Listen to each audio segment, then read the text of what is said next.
नमस्कार, आदाब। कैसे हैं आप लोग? तो आज का जो लफ्ज़ है वो है मुतासिर। मुतासिर एक अरबी लफ्ज़ है और एक विशेषण है ये। मुतासिर का मतलब होता है प्रभावित या जिस पर किसी की बात का असर हो। इंग्लिश में इन्फ्लुएंस्ड, इम्पैक्टेड, इम्प्रेस्ड।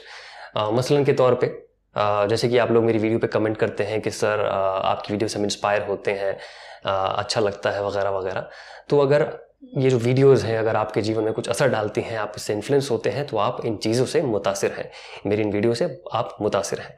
तो आप अगर कोई और लोगों से भी मुतासिर हैं जीवन में, वो कोई भी हो सकता है जिनसे आप इन्फ्लुएंस हुए हों, दोस्त हो सकता है, बहन हो सकती है, भाई हो सकता है, घरवाले हो सकते हैं। तो आप जिन भी लोगों से इन्फ्लुएंस हुए हैं तो उनको इस वीडियो में टैग करिए और थैंक करिए उनको। और मैं अगली वीडियो में अगले लफ्ज़ के साथ फिर से हाज़िर होऊंगा। तब तक के लिए आप लोग अपना ख्याल रखिए।